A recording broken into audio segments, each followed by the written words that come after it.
추운 날씨임에도 불구하고 뜨거운 하나님의 은혜를 사모하여 이 자리에 나온 모든 성도님들을 환영하고 축복합니다. 그런데 그 중에는 하나님의 은혜도 은혜인데 이 자리에 저를 보려고 온 분들이 계십니다.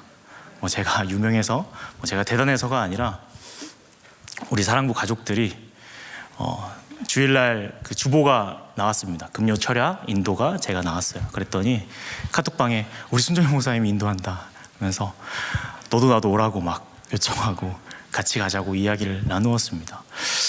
어쩌면 제가 3.1교회 교육자 중에 제일 행복한 사역자인 것 같습니다. 네. 사랑부 가족들을 생각하면 항상 행복한데요. 여러분, 함께하는 것만큼 행복한 게 없는 줄 믿습니다. 그런데 오늘 특별히 하나님과 함께하는 인생이 어떤 인생인지, 그리고 어떻게 그 인생을 살아가게 되는지 함께 보도록 하겠습니다. 오늘 마태복음 2장 13절 말씀을 다시 한번 우리 큰 목소리로 함께 읽어보도록 하겠습니다. 시작.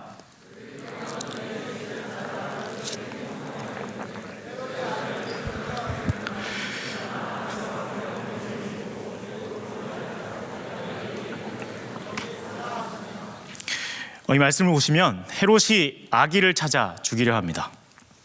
왜 죄 없는 아기를 죽이려 할까요?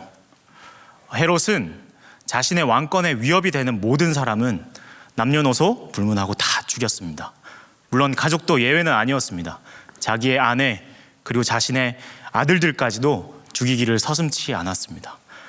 그런데 오늘 말씀은 그 헤롯의 잔인함에, 헤롯의 악함에 절대 주목하지 않고 있습니다. 오히려 마태는 그 헤롯의 잔인함보다 요셉 그리고 마리아 그리고 그 아기에게 그 시선을 향해 있습니다. 그리고서는 말씀합니다. 일어나서 너의 아내와 그리고 아기를 데리고 애굽 땅으로 가라 말합니다. 제가 그 상황을 한번 재현해 보겠습니다. 네. 마리아 일어나란 말이야. 지금 하나님께서 말이야 말씀하셨단 말이야. 도망가잔 말이야. 네. 네, 왜 박수를 치시죠? 네, 역시 아내가 하지 말라 했는데 아내 말을 들어야 했습니다. 오늘 하나님께서 귀한 진리를 깨닫게 해주셔서 감사합니다. 제가 만약 마리아 같았으면 밤이 어두웠기 때문에 요셉에게 가지 말자고 했을 것입니다. 아침이 밝으면 그때 가도 늦지 않으니 그때 가자라고 얘기했을 것입니다. 그러나 마리아는 그 요셉의 이야기를 듣고 바로 자리를 털고 일어납니다. 아마 밤이슬이 막 내리는 날이었을 것입니다. 그리고 인사도 제대로 하지 못한 채 그 길을 떠났을 것입니다. 물론 하나님이 가라고 하신 그 애굽은 이스라엘 사람들을 대적하는 동네가 아니었습니다. 그 당시에는 많은 사람들이 로마의 식민 지배를 피해서 애굽으로 도망친 상황이었습니다. 그러니 애굽으로 가면 그들의 안전을 보장받을 수 있었습니다. 여러분, 하나님이 가라고 하시면 가십시오. 정말 아멘이십니까? 하지만 그 말씀이 쉽지 않습니다. 왜냐하면 우리에게는 언제나 두려움이 밀려오기 때문입니다. 저는 3.1교회에서 전화 상담을 맡고 있습니다. 이게 무슨 소리냐고요? 이게 교육자님별로 월화수목금으로 해서 외부 교인이나 이 전화로 상담 오시는 분들이 있습니다. 그러면 그분들이 행정실로 연락을 와서 상담을 좀 하고 싶습니다라고 하면 각 교육자들에게 배정을 해줍니다. 하루는 목요일이었으니까요. 저에게 행정실에서부터 전화가 왔습니다. 목사님, 한 분이 외부 교인인데요. 상담을 받고 싶어 합니다. 그래서 제가 그 전화번호를 받아서 전화를 걸었습니다. 전화를 딱 걸고 제가 3.1교회 순정형 목사입니다 라고 하자마자 그 성도분이 막 울기 시작하는 겁니다. 한 5분 정도 울었을 것 같아요. 그리고 나서는 입술을 떼기 시작했습니다. 목사님, 제가 너무 두렵습니다. 사람들이 저를 향해 어떻게 생각하는지도 모르고, 그리고 제가 미래가 너무 두려워서 너무 두렵습니다. 목사님, 어떻게 해야 돼요? 저도 당장에 답을 드릴 수가 없어서 그분의 이야기를 거의 한 1시간 들었던 것 같습니다. 그러면서 위로하고 말씀을 전하고 또 격려하고 하는 시간들을 한 대략 1시간 정도 보냈던 것 같아요. 그리고 나서 그분이 마지막 전화를 끊으면서 감사합니다 목사님 하면서 저에게 질문을 하나 했습니다. 무슨 질문을 했냐면, 목사님, 제가요 사실 점을 봅니다.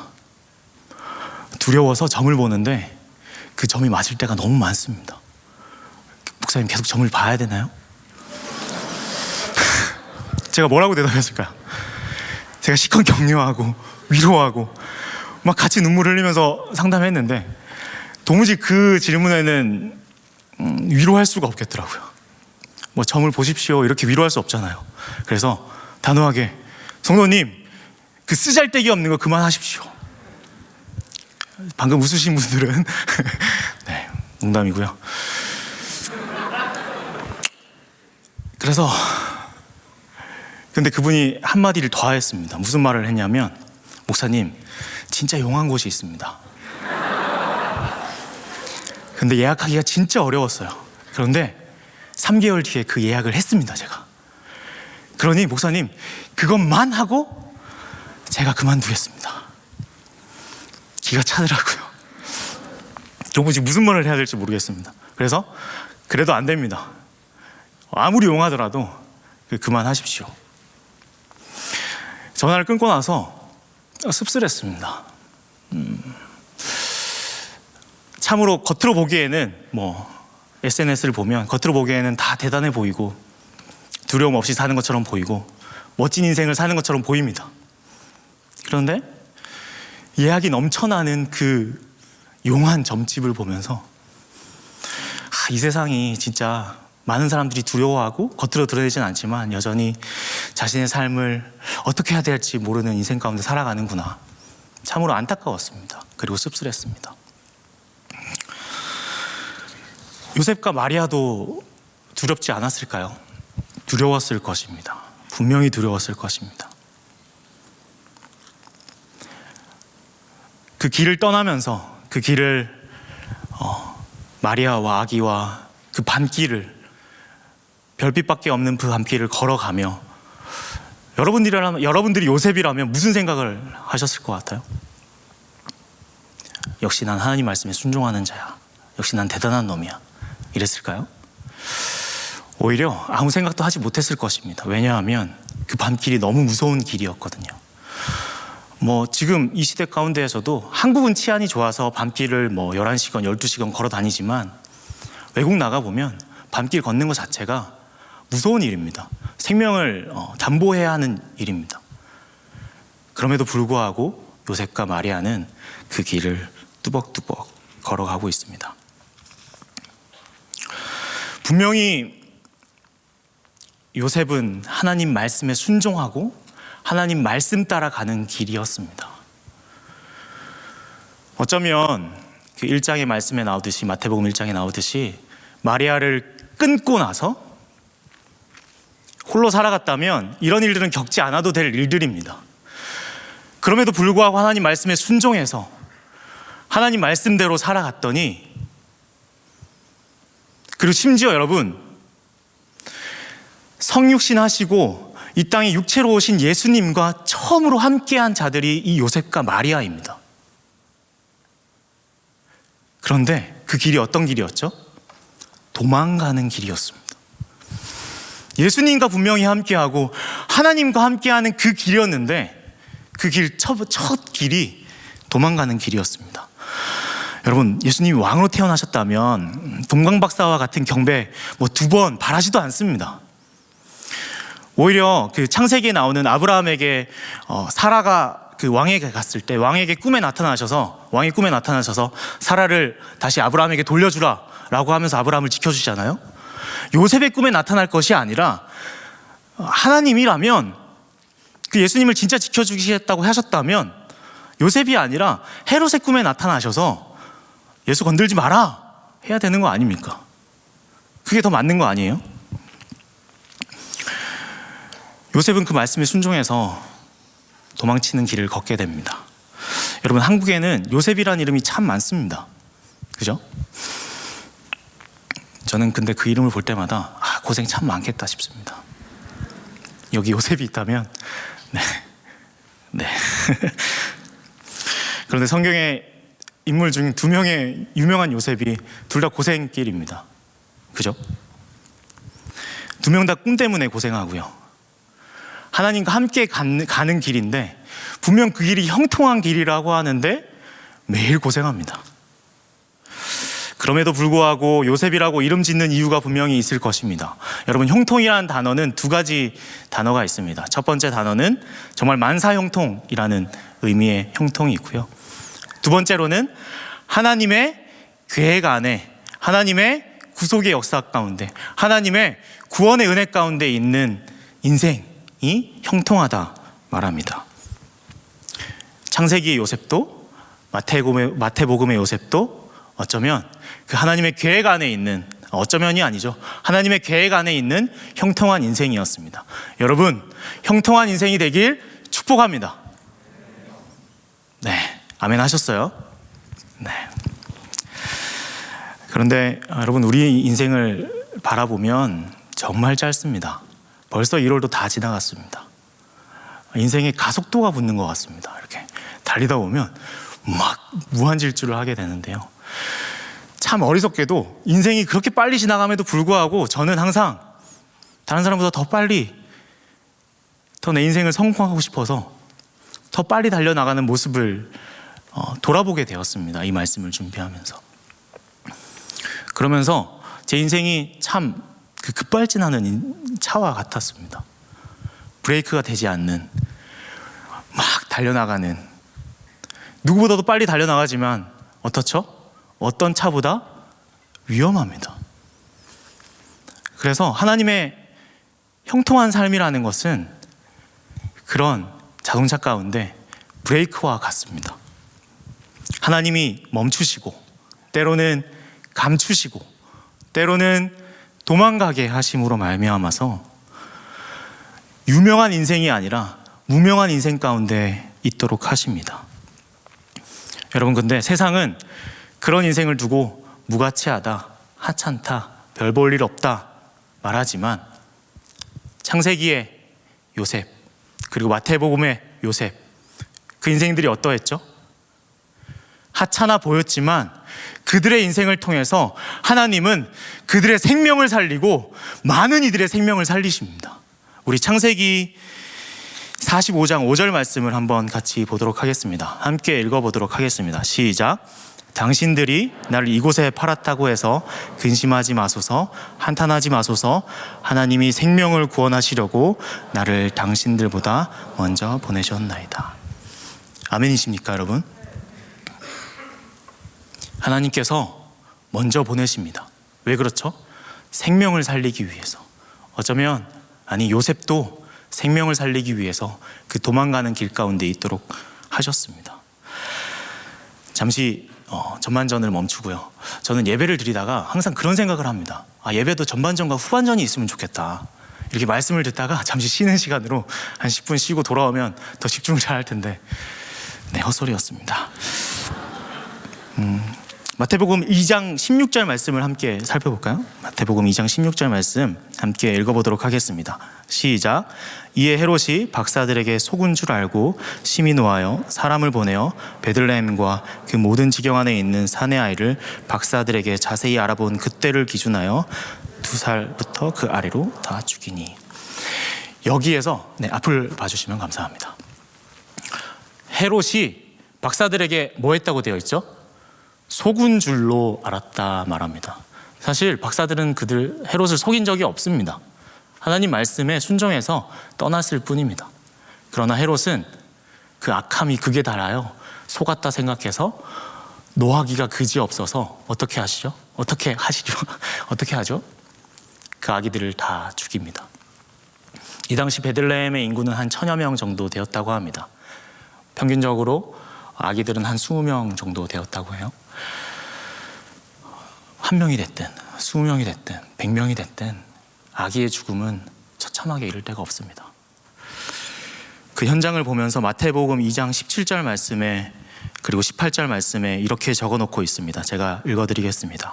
이에 선지자 예레미야를 통하여 말씀하신 바, 라마에서 슬퍼하며 크게 통곡하는 소리가 들리니 라헬이 그 자식을 위하여 애곡하는 것이라. 그가 자식이 없으므로 위로받기를 거절하였다 함이 이루어졌느니라. 라마에서 슬퍼하며 크게 통곡하는 소리가 들렸다고 합니다. 제가 딱 고2 때였습니다. 고2 딱 이 겨울방학 때였습니다. 밤을 새서 공부를 하고 있었습니다. 네, 여러분 말씀을 잘 따라오신다면 방학인데 밤을 새서 공부를 했다고? 네, 그런 생각이 드셨다면 말씀을 잘 따라오고 계신 겁니다. TV를 보고 있었습니다.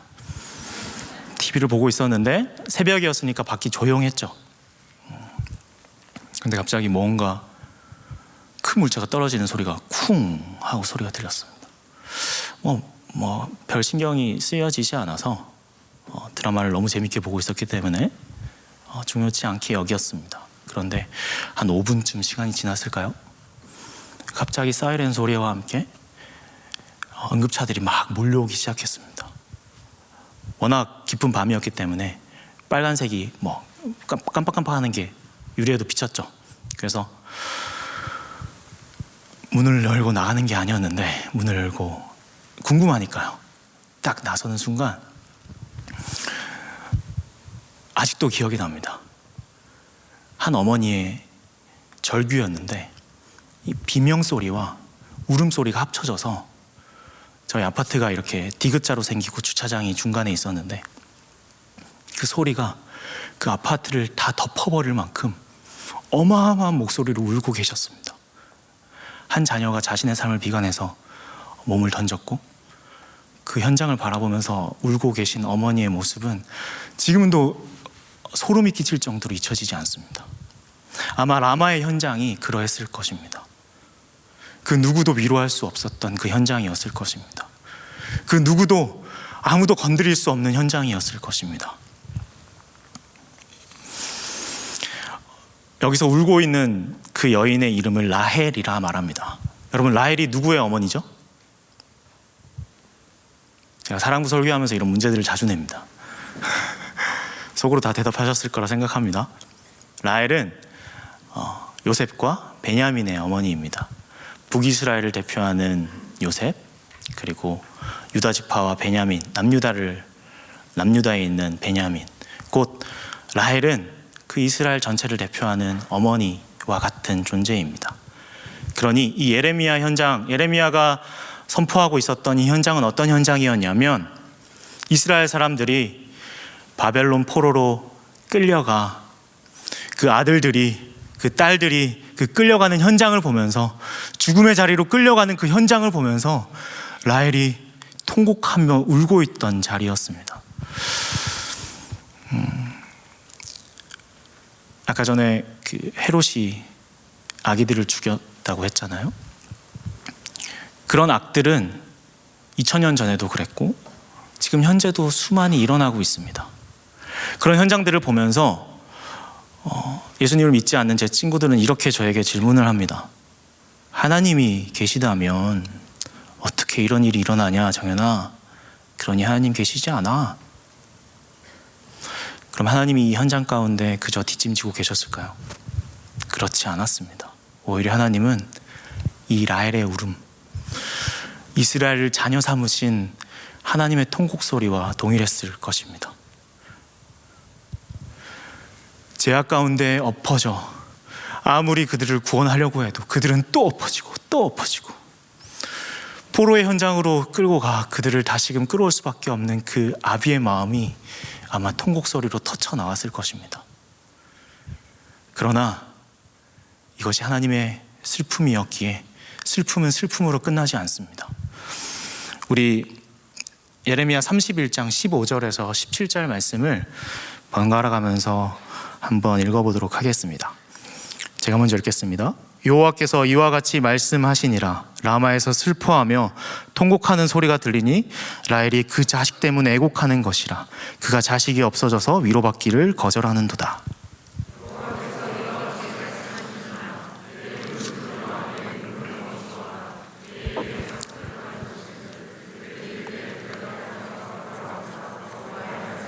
함께 읽겠습니다.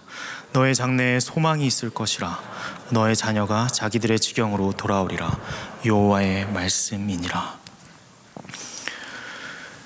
눈물을 흘리는 그 현장 가운데 하나님께서 약속하십니다. 그 눈물을 그치게 하실 것이고 소망 가운데 돌아오게 할 것이다. 그런데 마태복음은 이 말씀을 쓰면서 그 약속이 그 예수 그리스도를 통하여 성취되는 현장을 보고 있는 겁니다. 얼마나 설렜을까요? 얼마나 두근거렸을까요? 그 약속이 자신의 시대에 이루어지는 것을 두 눈으로 보았습니다. 얼마나 영광스러웠을까요? 그 말씀을 쓰면서 이 말씀을 말씀을 보게 될 그들을 생각하며 가슴이 두근두근 했을 것입니다. 여러분, 마태의 초점은 헤롯의 잔인함에 있지 않습니다. 세상의 비참함에 있지 않습니다. 세상은 언제나 그랬습니다. 세상은 언제나 비참했고 참혹했고 그 현장은 두 눈 뜨고 볼 수 없던 현장이었습니다. 그 현장은 언제나 동일했습니다. 그래서 사람들은 소망이 없다 말했습니다. 기대할 수조차 없었습니다. 그런데 마태만큼은 이 말씀을 쓰면서 아니다! 예수 그리스도께서 우리의 소망이 되셔서 죽음으로 끝나는 인생 아니다. 슬픔으로 끝나는 인생 아니다. 예수님이 오실 것이다. 적어놓고 있습니다. 여러분, 이 마태복음은 누구를 향해 쓰여졌을까요? 유대인들을 향해 쓰여졌습니다. 그럼 유대인들이 바라는 그 메시아상은 그 이스라엘 역사 가운데 누구였을까요? 두 명입니다. 네, 말했을 거라 생각합니다. 다윗과 모세입니다. 다윗은 마태복음 1장 말씀에 다윗의 후손이라는 것을 밝혀주고 있습니다. 그럼 두 번째는 마세요. 모세요. 네, 모세는 어디서 밝히고 있을까요? 우리가 읽었던 말씀입니다. 13절 말씀인데요, 제가 읽어드릴게요. 아기와 그의 어머니를 데리고 애굽으로 피하여 내게 이르기까지 거기 있으라 하시니 하는데, 다 밑에 지나가다 보면 19절, 20절 말씀에 이렇게 적어놓고 있습니다. 일어나 아기와 그의 어머니를 데리고 이스라엘 땅으로 가라. 아기와 목숨을 찾던 자들이 죽었느니라 하시니. 이 말씀이 무슨 말씀이냐면 이스라엘부터 그들을 구원해냈던 모세를 떠오르게 하는 말씀입니다.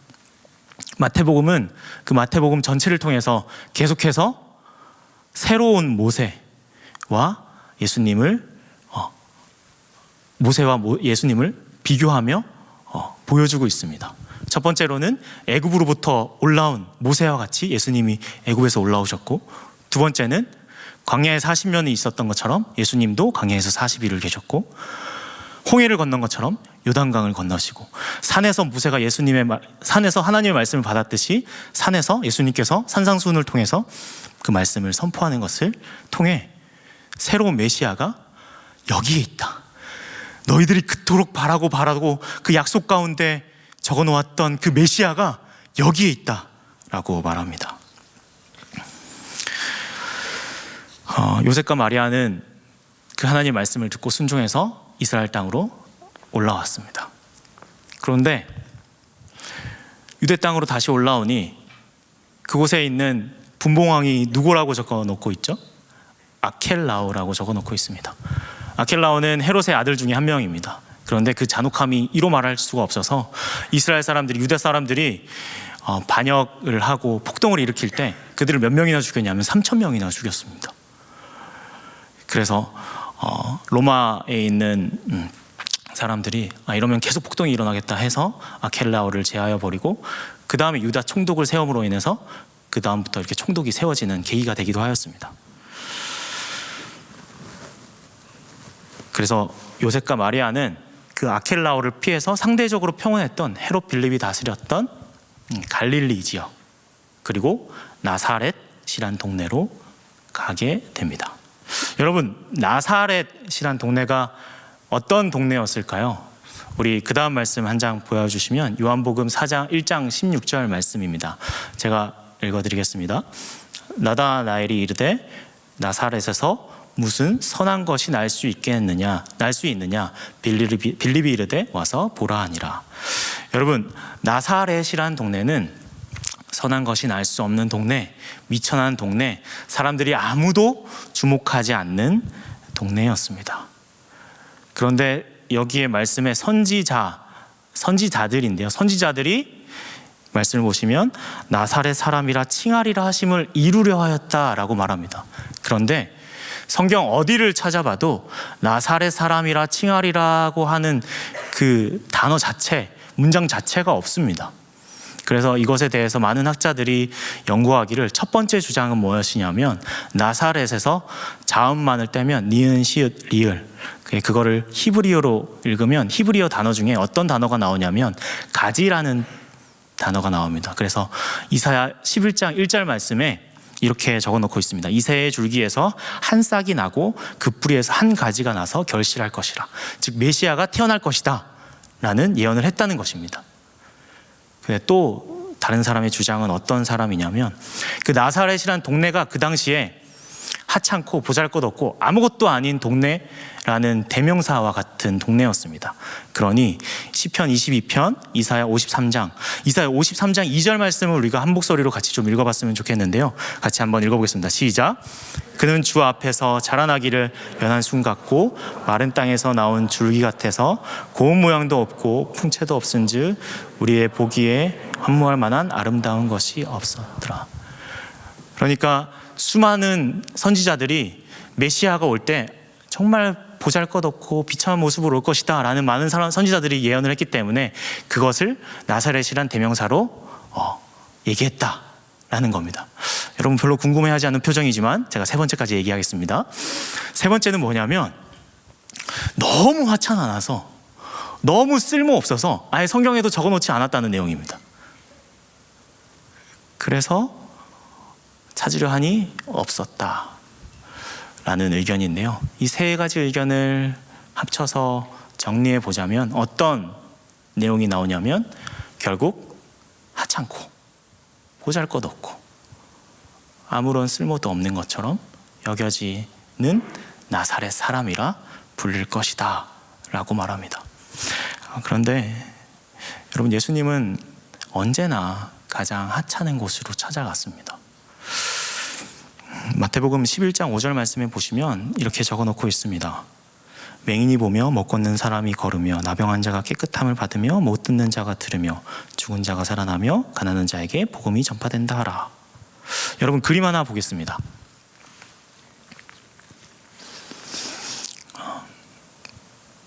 혹시 이 그림 기억나시나요 여러분? 이 그림 기억 안 나시면 주일 예배 안 드리신 분입니다. 담임 목사님께서 성탄절 때 이 그림을 이야기하셨습니다. 박수근 씨의 그림인데요. 담임 목사님은 이 그림이 되게 따뜻하다 하셨습니다. 근데 여러분 자세히 보면 정말 춥고 힘든 그림입니다. 나무에 낙엽이 하나도 없잖아요. 그러면 늦가을이나 추운 겨울이었을 것입니다. 그리고 바구니를 무거운 짐을 들고 있는 여인네, 그리고 뒤에 포대기로 아기를 안고 있는 여인을 볼 수 있습니다. 그런데 이 그림이 따뜻해 보이는 이유는 단 한 가지입니다. 이곳에 박수근 씨가 함께 있었습니다. 저기 아기를 안고 있는 사람이 그의 아내였다고 합니다. 별로 놀라지 않네요. 네, 두 번째 그림입니다. 동일한 주일에 보셨던 그림이죠. 그리고 세 번째 그림입니다.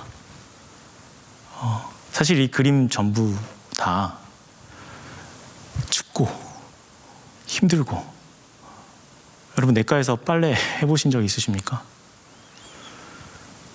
힘든 곳입니다. 하지만 이 그림이 따뜻해 보이는 단 한 가지 이유입니다. 함께하기 때문입니다. 그 아낙네들이 빨래하면서 서로 욕했겠죠. 남편 욕, 그리고 자녀 욕, 그리고 막 노래도 불렀을 것입니다. 힘들지만 함께였기 때문에 힘들지 않았을 수 있었을 것입니다. 이 곳도 누추하고 보잘것없는 곳이지만 서로의 몸을 녹이는 사람들이 있었을 것입니다. 함께함으로 말이죠. 이후에 성공했을지도 모르겠습니다. 이곳에 있는 사람들이 따뜻한 집에서 따뜻한 음식을 먹었는데 비록 그곳에 만약에 혼자 있었다면 아마 이곳을 그리워했을지도 모르겠습니다. 함께였기 때문에. 그림을 내려주셔도 좋을 것 같습니다. 여러분, 아무리 하찮은 곳이라도 그곳에 함께하는 자가 있으면 그곳은 따뜻한 곳이 됩니다. 나세렛이란 동네, 정말 하찮고 보잘것없고 심지어 그곳의 갈릴리 동네를 흑암이 깔린 동네라 했습니다. 그런데 그곳에 빛이 임하기 시작했습니다. 예수 그리스도가 임하기 시작했습니다. 하찮은 인생 가운데 예수님이 찾아오기 시작했습니다. 그러면 그곳은 생명이 피어나기 시작하는 것입니다. 사람과 사람이 함께해도 힘을 얻고 따뜻한 온기를 받는데 우리의 생명이신 예수 그리스도께서 함께 하신 그곳이라면 그 더할 말이 없을 것입니다. 여러분, 2023년 새해를 시작하면서 다임 목사님께서 어떤 말씀 나누셨죠? 시편 23편 1절 말씀 우리 함께 외워볼까요? 시작. 여호와는 나의 목자시니 내게 부족함이 없으리로다. 여호와 하나님께서 함께 하심으로 부족함이 없는 인생 되길 진심으로 축복합니다. 저는 사랑부를 섬기고 있습니다. 그러면서 각 가정을 신방하게 되는데요. 여러분 혹시 그런 가정 신방해 보신 적 있으십니까? 한 어머니 그리고 두 자녀가 다 장애를 가지고 있습니다. 그곳에 신방을 가면 뭐 한마디 말 제대로 못합니다. 애가 뛰어다니고 애가 물건 엎지르고 물 쏟고 뛰어다니기 바쁩니다. 그렇게 신방을 하고 나오면 가슴에 돌 하나가 팍 박혀집니다. 그들이 불쌍해서 절대 그렇지 않습니다. 그들이 어려운 환경 때문에 답답하지 않습니다. 그런 것은 아무것도 아닙니다. 오히려 제가 해줄 수 있는 게 아무것도 없는 거예요. 그 현장에 가서 내가 목사니까, 그래도 목사니까 가서 뭘 해주려고 하는데 해줄 수 있는 게 하나도 없습니다. 그리고 저에게 어떤 장애인, 제 친구였기도 했는데요, 장애인 한 분이 오셔서 휠체어를 탄 장애인 분이었는데 저에게 와서 이렇게 질문을 했습니다. 정연아, 내가 기도했는데 장애가 치유가 안 되더라. 너가 좀 기도 좀 해줘. 장애가 좀 치유되게, 장애가 좀 없어지게 기도 좀 해줘. 그럼 제가 뭐라 기도할까요? 아무런 기도를 할 수가 없습니다. 그렇게 하루가 쌓이다 보니 제 안에 비참함, 제 안에 아무것도 할 수 없음을 이렇게 보게 되는 겁니다. 주변 분들은 저에게 있어줘서 고맙다, 함께 해주셔서 감사합니다, 이런 소리를 정말 진심으로 합니다. 그런데 저는 그 말들이 그냥 다 아닌 것 같아요. 그래서 하루는 다임 목사님께 찾아갔습니다. 목사님, 저 유학 가고 싶습니다. 무슨 뚱딴지 같은 소리냐. 공부하고 싶습니다. 저 사랑부 그만두겠습니다. 그리고 진짜 사랑부 그만뒀었습니다. 진짜 사실은 공부가 하고 싶어서는 아니었습니다. 처음으로 고백하는 건데 공부가 하고 싶어서 갔던 게 아닙니다. 저 공부 못합니다.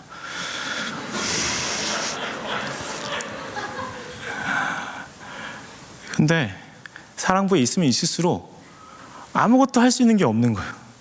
그럼 내가 여기 있을 이유가 없는 거예요. 그래서 도망간 거였습니다, 사실은.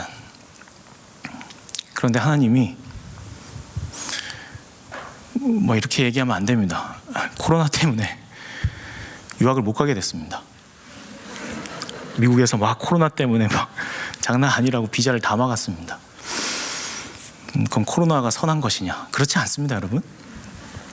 저의 인생이 그랬습니다. 그리고 하나님이 저를 뒷목을 잡아서 이렇게 끌어당겼습니다. 너 거기 있지 마. 그리고 다시 사랑부에 저를 앉혔습니다. 그리고 나서 하나님께서 보여주시기 시작했는데 어떤 것들을 보여주셨냐면 하나님이 함께 하심을 보여주셨습니다. 제가 생각만 했어요. 하나님, 그냥 하나님도 아니었어요. 그냥 좋은 사람 한 명 왔으면 좋겠다. 그럼 좋은 사람이 딱 있는 겁니다. 그리고 저 힘든 가정에게 많은 좋은 분들이 있었으면 진짜 좋겠다 하면 막 좋은 분들이 막 붙는 겁니다.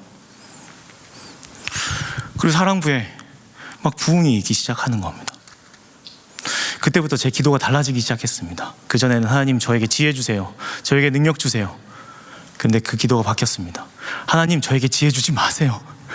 하나님 저에게 능력 주지 마세요. 하나님 저에게 아무것도 주시지 마세요. 하나님이 해주세요. 하나님이 하시는 걸 제가 보게 해주세요. 하나님이 함께함으로 내가 그 사역들을, 내가 그 기적들을, 그 일들을 내가 보게 해주세요. 하나님이 함께하는 그 인생이 형통하다는 것 이제 알겠습니다. 하나님. 근데 여전히 저의 비참함을 깨닫곤 합니다.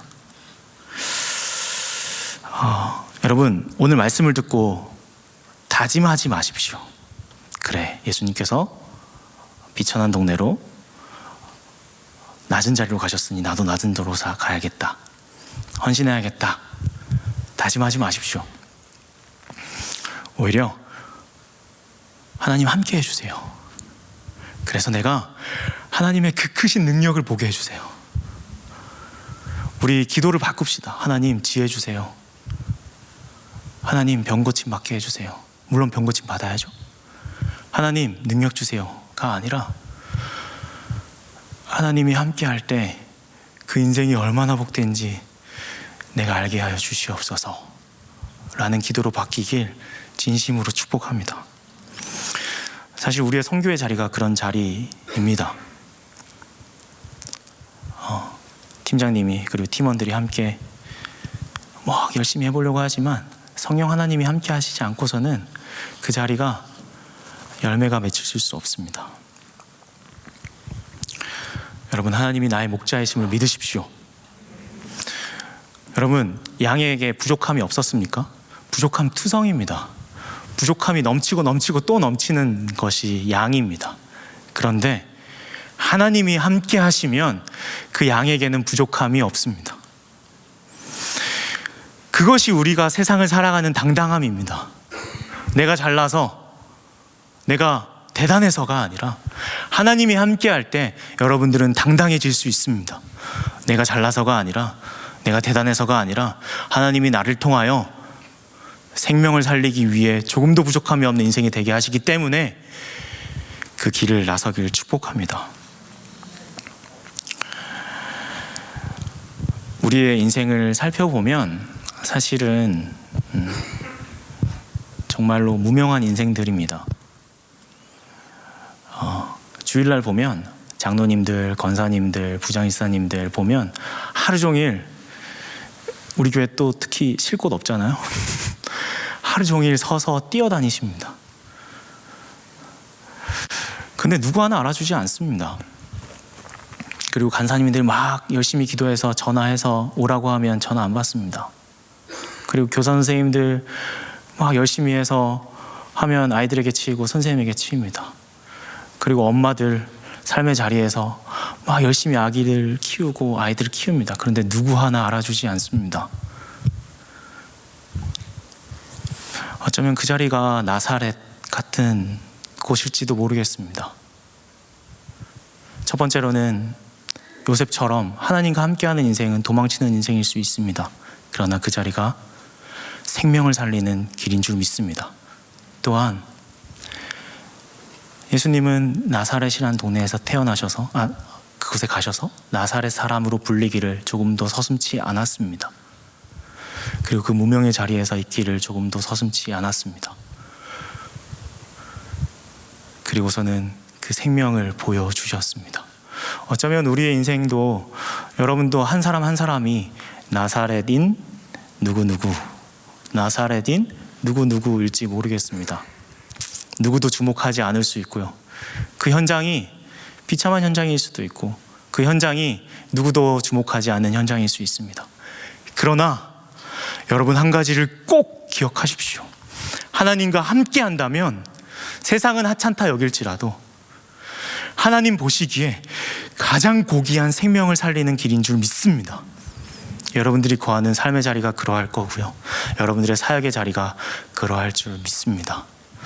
우리 우리 한번 옆 사람 바라보시면서 이렇게 얘기했으면 좋겠습니다. 아니, 박수 한번 쳐줬으면 좋겠습니다. 네, 무명의 자리일지라도 여러분들의 인생을 통해 생명을 살리실 줄 믿습니다. 우리 같이 한번 찬양했으면 좋겠습니다. 찬양할 때 우리 약할 때 강함 되시네 라는 찬양으로 함께 찬양한 이후에 우리 함께 기도하도록 하겠습니다.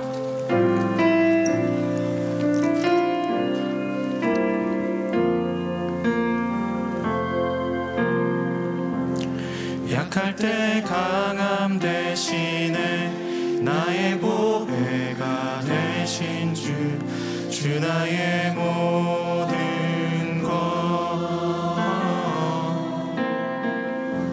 주 안에 있는 보물을 나는 포기할 수 없네 주 나의 모든 것 약할 때 강함 되시네 약할 때 강함 되시네 나의 보배가 되신 주 나의 모든 것 주 안에 있는 보물을 나는 포기할 수 없네 주 나의 모든 것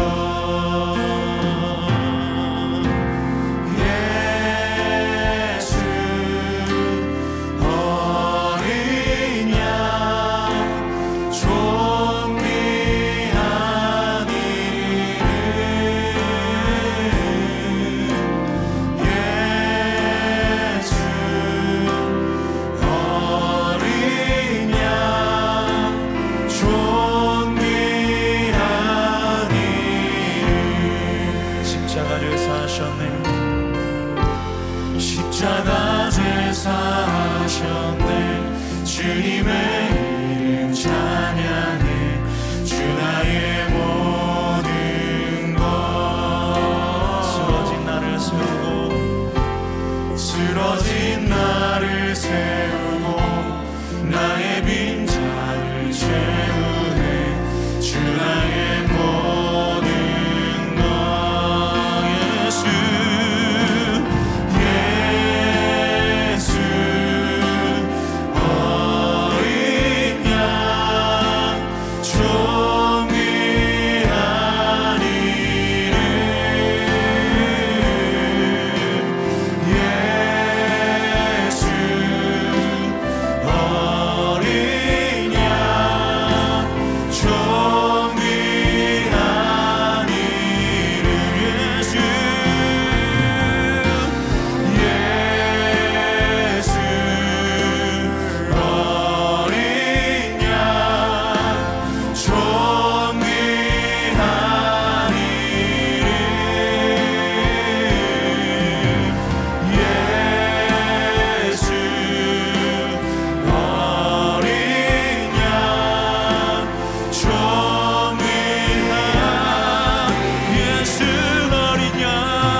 함께 기도하였으면 좋겠습니다.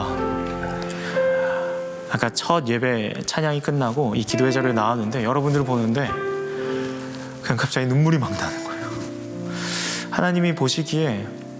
하나님이 여러분들을 보시기에 애통하며 눈물을 흘리고 있을 줄 믿습니다. 하나님, 이 인생이 예수 그리스도를 못 보는 인생이 아니라 예수님을 봄으로 복을 누리게 하시고 은혜를 누리게 하시고 하찮고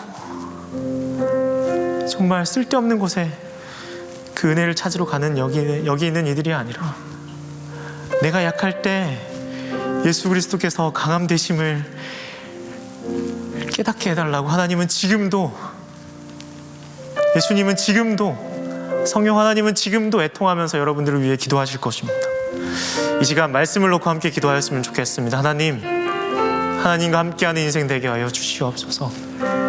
내가 약할지라도 예수 그리스도께서 강하시기에, 하나님이 나의 목자 되시기에 내게 부족함이 없는 인생입니다. 하나님, 그 믿음을 허락하여 주시옵소서. 이 시간 그저 홀로 돌아가는 일 없도록 하나님, 간절한 마음으로 기도하고자 합니다. 하나님, 저에게 그 믿음을 주시옵시고 그 담대함을 허락하여 주시옵시고, 하나님이 나의 아버지이심을 고백하며 매일매일 그 믿음으로 살아갈 수 있는 내가 되게 하여 주시옵소서라고, 하나님이 지금도 주목하시는 그 눈길을 바라보게 하여 주시옵소서라고 하나님 함께 부르면서, 하나님 나의 아버지 되십니다라고 부르짖으면서 한번 기도하도록 하겠습니다. 함께 기도하겠습니다.